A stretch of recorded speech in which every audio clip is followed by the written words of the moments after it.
황금의 신앙, 그런 제목으로 두 번째 하나님의 말씀을 전하겠습니다. 여러분 잘 아시는 바와 같이 다윗이라는 이름은 극진히 사랑을 받는 자라는 뜻입니다. 인류의 역사 속에서 그 가능성이 다윗처럼 멋지게 펼쳐진 사람은 아마도 없을 것입니다.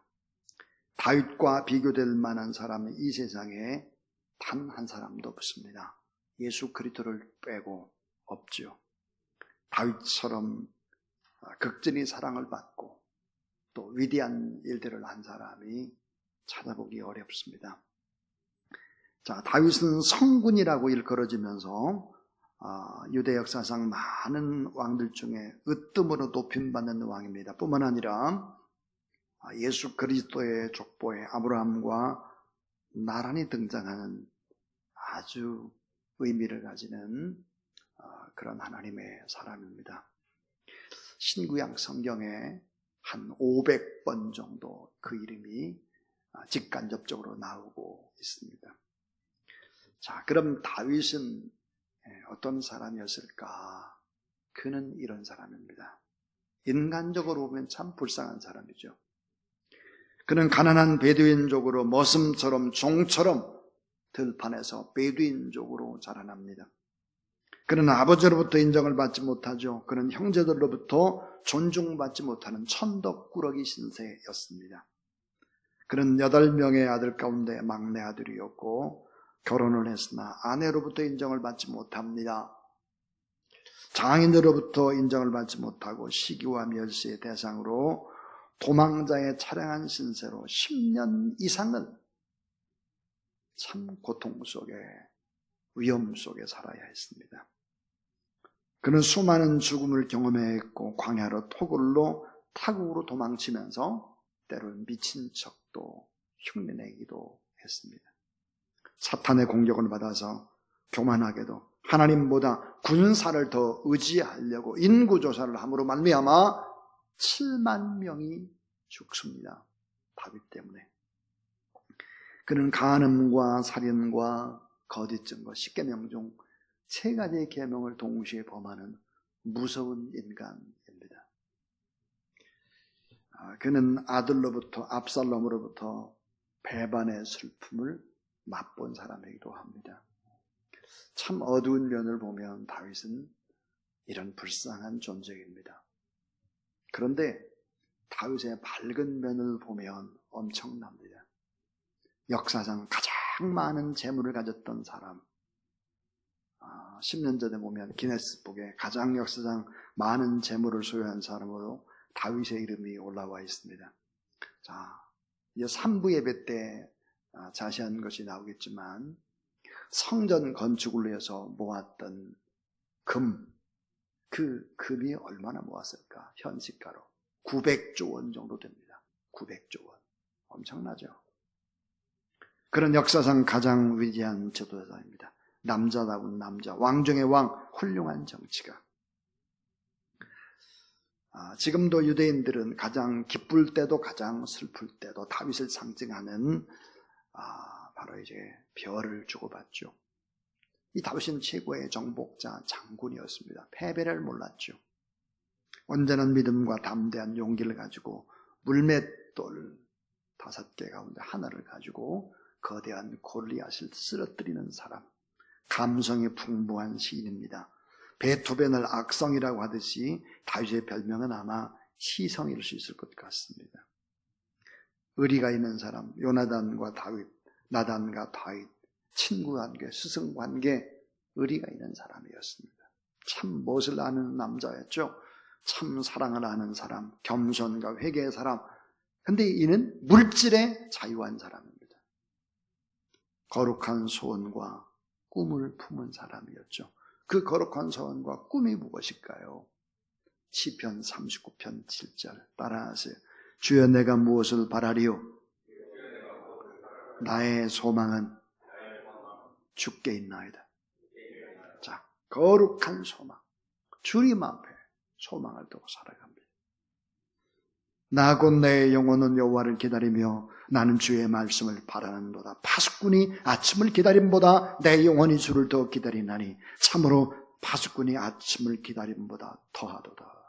주님을 사모하고 이런 거룩한 소원을 품은 사람입니다.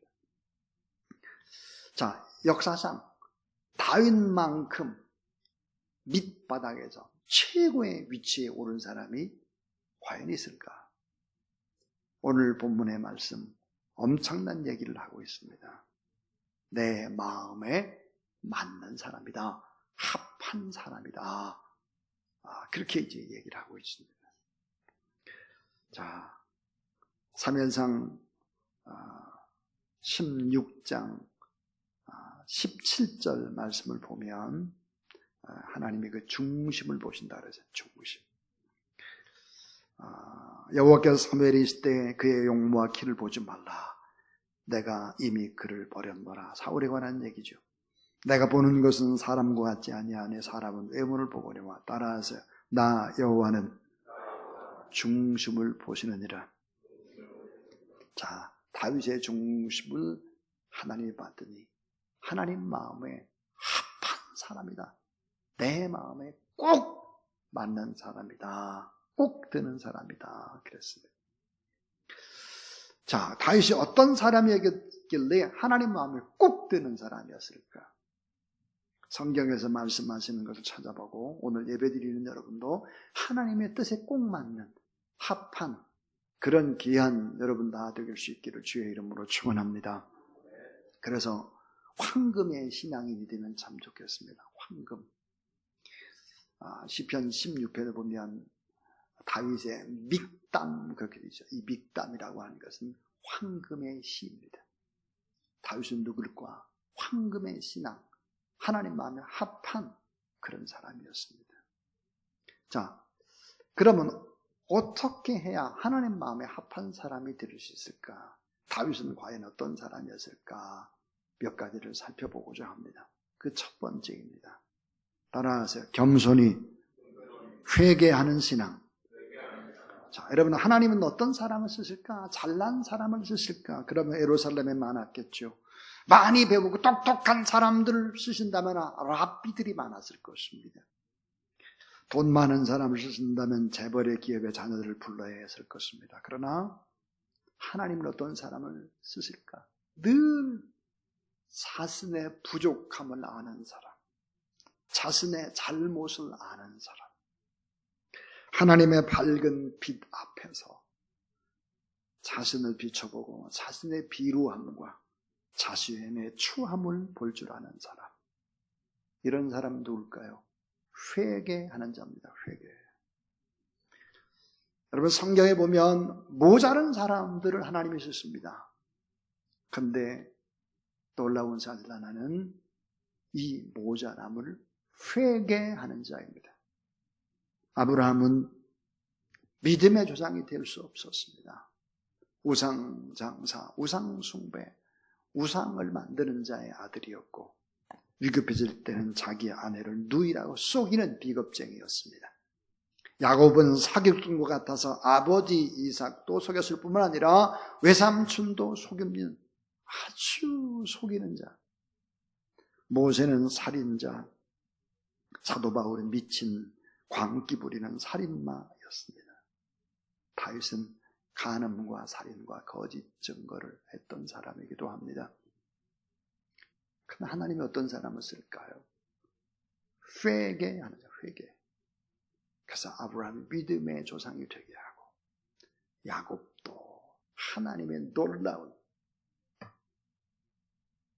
이스라엘이 되게 하고 모세도 쓰고 다 누굴 쓸까? 회개하는 자입니다. 회개하는 자. 정결한 마음 주시옵소서. 주여 우슬초로 나를 정결케 하사 다시 소성케 하소서. 시편 51편입니다. 이 삼중의 제약을 범한 다윗의 죄를 나단 선지자가 지적을 할 때 다윗은 위선의 탈을 벗어버립니다. 그는 위대한 통일의 왕국의 왕이었지만 위선의 탈을 벗어버리고 봄물 터지듯한 쏟아지는 눈물, 절절한 회개의 울부짖음이 그 눈물이 벽연잎을 적셨습니다. 진 에드워드라고 하는 사람이 참 이런 유명한 말을 했습니다.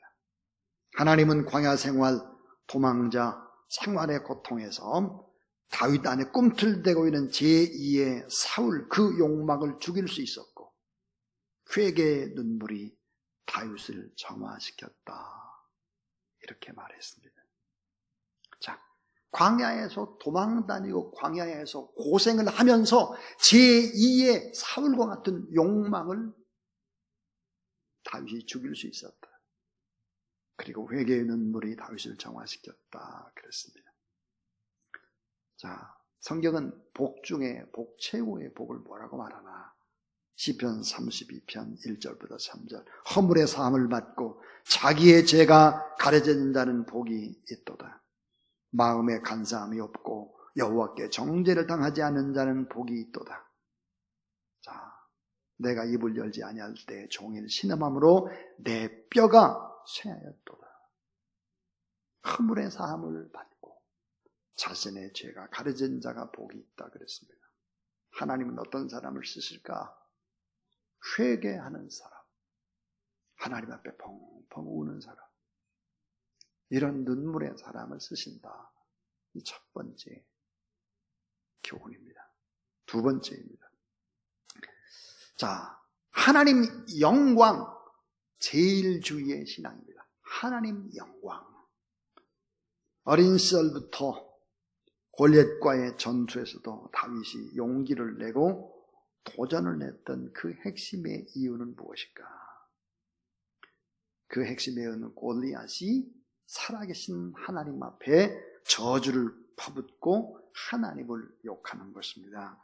하나님의 존재를 부인하는 것이죠. 이때 바로 의분을 품었다. 성경에 보면 사무엘상 17장 36절에 보니까 주의 종이 사자와 곰을 쳤은즉 살아계신 하나님의 군대를 모욕한 이 할례 맞지 않는 불의의 사람이니까 그가 그 짐승의 하나와 같이 되리이다. 사무엘상 17장 45절을 보니까 다윗이 블레셋 사람에게 이르되 너는 칼과 창과 단창으로 내게 오거니와 나는 만군의 여호와의 이름 곧 내가 모욕하는 이스라엘 군대의 하나님의 이름으로 내게 나아가노라 그랬습니다. 하나님의 이름이 욕을 당할 때, 하나님의 영광이 자꾸자꾸 빛을 잃을 때 도전하는 것입니다. 하나님의 영광을 위해서 싸우고자 하는 마음. 이 다윗은 사울 왕의 사위가 되는 것이 목적이 아니었습니다. 다윗은 이스라엘 군대의 위대한 장군이 되는 것이 목적이 아니었습니다.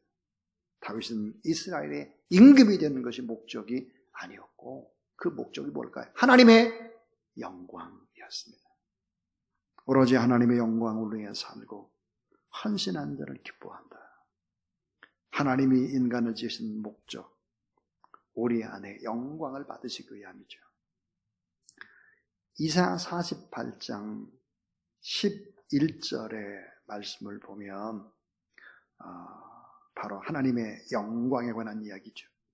따라서 내 영광을 다른 자에게 주지 아니하리라. 고린도 10장 31절 그런즉 너희가 먹든지 마시든지 무엇을 하든지 다 하나님의 영광을 위해 하라 그랬습니다. 하나님 영광 제일주의. 나의 힘이 되신 여호와여 내가 주를 사랑하나이다. 하나님의 영광, 하나님의 사랑, 하나님만 경외하는 것이죠. 이제 다윗이 70세에 이제 하나님 나라에 가게 되는데 죽게 되는데 마지막으로 그 아들 솔로몬에게 유언을 남깁니다. 자, 평생 깨달은 리더의 선명한 원리를 함축해서 아들에게 이렇게 전해줍니다. 너는 힘써 대장부가 되고 하나님의 말씀을 철저히 순종하며 살아라. 그가 원하는 길로만 걸어가라. 그러면 너와 내 자손 대대에 이르기까지 하나님의 축복이 너와 함께 할 것이다. 열왕기상 2장입니다. 하나님의 영광을 위해서 살아가라. 마지막에 유언입니다. 자, 여러분, 하나님의 영광을 위해서 살아가는 저와 여러분 우리 모두 다 될 수 있기를 주님의 이름으로 축원합니다. 자, 세 번째 이야기입니다. 정말 중요한 이 세 번째, 하나님 마음에 합한 다윗. 어떻게 하나님 마음에 합할 수 있을까 하는 거예요. 가장 귀한 것을 하나님께 드리는 신앙입니다. 가장 귀한 것, 하나님께 드리는 거예요. 다윗은 잘 알고 있었습니다. 무엇보다 귀하고 중요한 것은 다 자기의 것이 아니다는 것을 알고 있었죠. 하나님의 것이기 때문에 하나님께 드리고 싶은 사람이었다 하는 것입니다. 사무엘 7장 2절에 보니까 왕이 선지자 나단에게 이르되 볼지어다 나는 백향목 궁에 살거늘 하나님의 궤는 휘장 가운데 있도다. 자기는 왕궁 백향목으로 지은 왕궁에서 빛과 번쩍하게 살고 있는데 하나님의 궤는 텐트 가운데 있구나. 이게 고민거리였습니다. 이게 아픔이었습니다. 그래서 가장 귀한 것은 모두 다 모았죠. 모으고 또 모으고 또 모았습니다. 성전을 건축하려고 말이에요. 우리는 사무엘하 23장 13절 다윗의 그 마음을 구구절절히 표현하고 있는 것 잘 압니다. 다윗은 산성에 있었고 블레셋 사람의 영체는 베들레헴에 있는데 이 다윗이 자기도 모르게 이런 얘기를 합니다. 누가 나로 베들레헴의 우물물을 떠서 나로 마시게 할 수 있을까? 베들레헴은 다윗의 고향이잖아요. 자기가 먹었던 우물의 물을 먹고 싶다 그랬습니다. 자, 블레셋이 다 진을 치고 있습니다. 베들레헴이. 이 소리를 들은 다윗의 군사들이 몇몇의 사람들이 목숨을 걸고 적진을 돌파해서 베들레헴의 우물을 가지고 옵니다. 다윗의 진정한 사랑이 빛을 발하죠. 자, 그 물을 받아든 다윗. 그 물은 병사들의 피와 같은 것입니다. 감히 마실 수가 없습니다. 다윗이 어떻게 했을까요? 자기가 마시지 못하고 하나님께 바치는 것입니다. 하나님께 바치면서 감사와 사랑의 눈물을 흘리는 것입니다.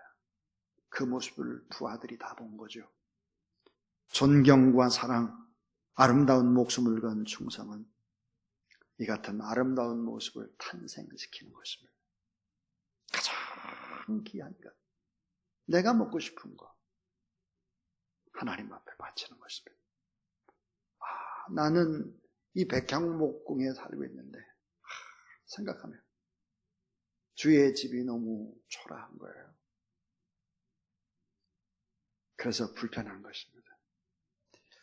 자, 하나님의 전을 건축하기 위해서 필요한 자재들을 수십 년간 차곡차곡 쌓아갔죠. 자, 하나님의 전을 건축하는 것, 하나님 앞에 예배하고 찬양하고 하나님의 말씀에 순종하는 것. 여러분, 이것이 한 국가가 변할 수 있는 비전이었다는 것입니다.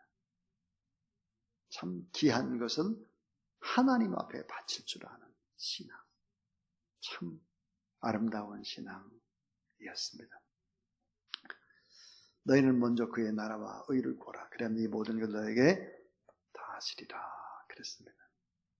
근데 네 번째는 더 위대한 것 같습니다. 이 네 번째가 뭘까?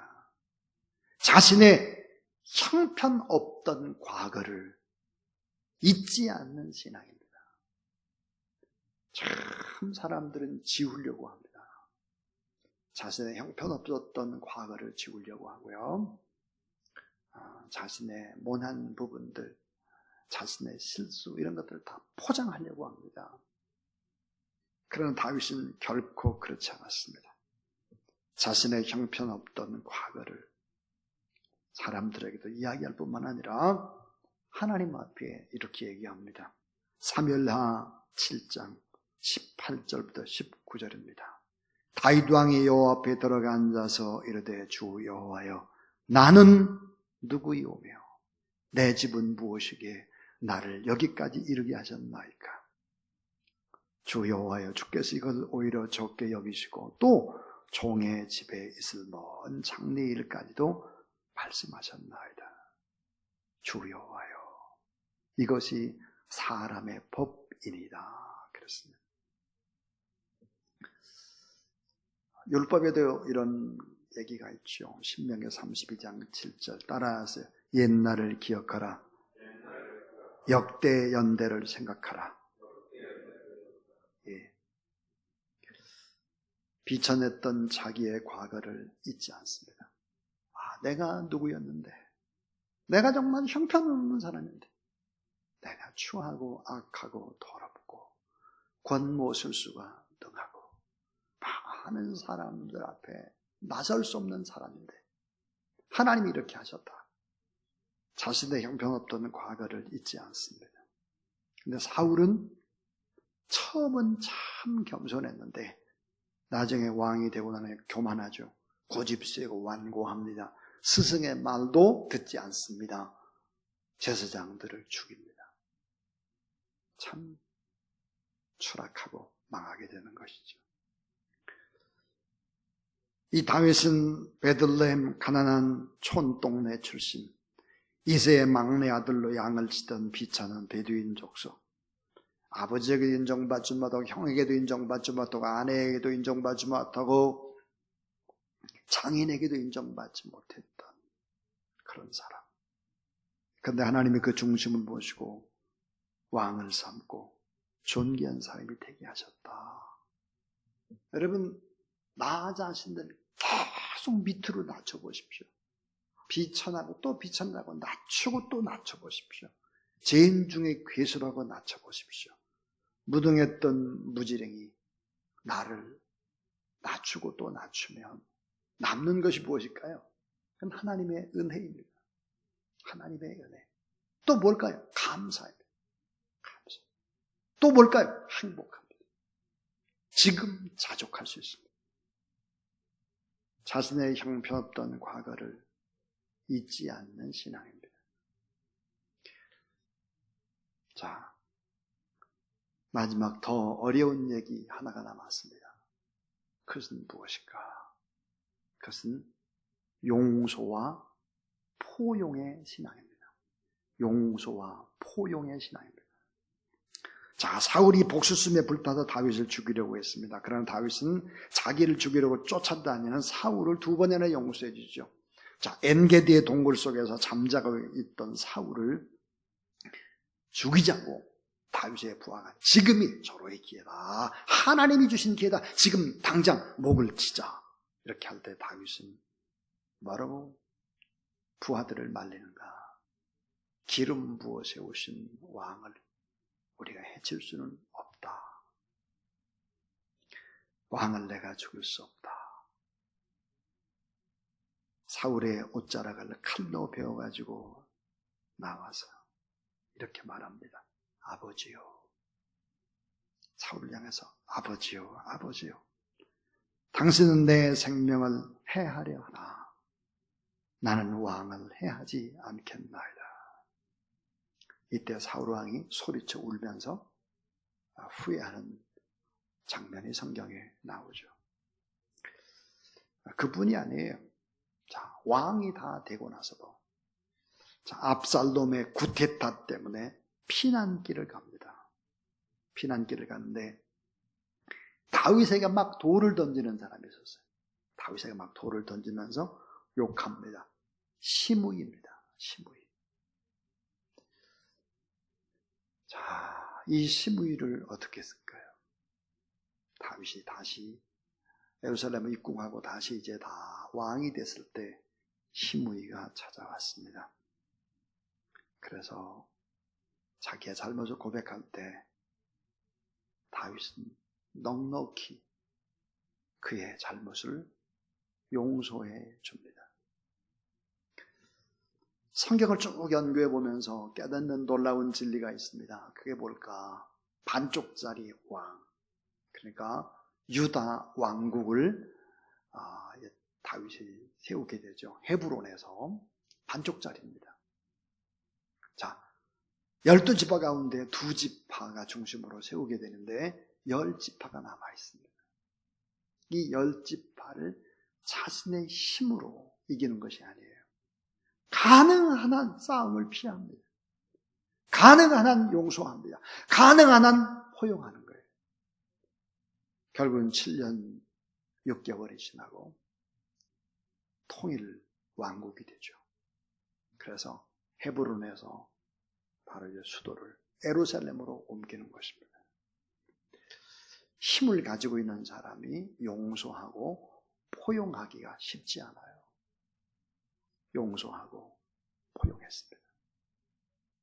이게 어떻게 가능했을까요?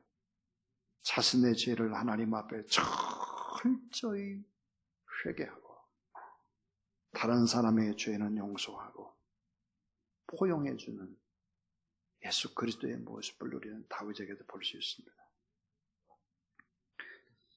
그래서 다윗 주변에는 사람들이 많았습니다. 어떤 사람들이요? 좋은 사람들이죠. 참 다윗은 많은 유산을 남긴 것 같지만 가장 위대한 유산은 뭐였을까? 사람이었습니다. 사람. 제사장, 사도, 선지자, 나단 같은 깊은 영성과 지혜를 겸비한 영적 리더들이 있었습니다. 정말 훌륭한 부하들, 자신을 위해서 목숨을 바칠 수 있는 그런 사람들이 포진해 있었습니다. 그래서 결국은 귀한 사람들과 함께 아름다운 하나님의 역사를 이루었다 하는 것입니다. 자, 오늘 저는 황금의 신앙 그런 제목으로 하나님 마음에 합한 자, 꼭 드는 자, 어떻게 해야 하나님 마음에 꼭 합한 자가 될 수 있나? 겸손히 회개하라. 겸손히 하나님의 영광 제일주의로 살아라. 가장 귀한 것은 하나님께 드려라.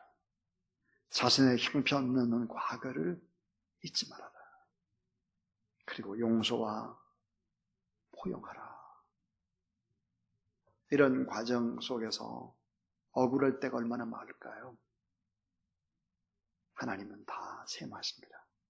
하나님을 높이시고 하나님께서 함께 하신다. 이런 믿음을 가지고 또 승리하는 저와 여러분, 우리 모두 다 될 수 있기를 주님의 이름으로 축원합니다.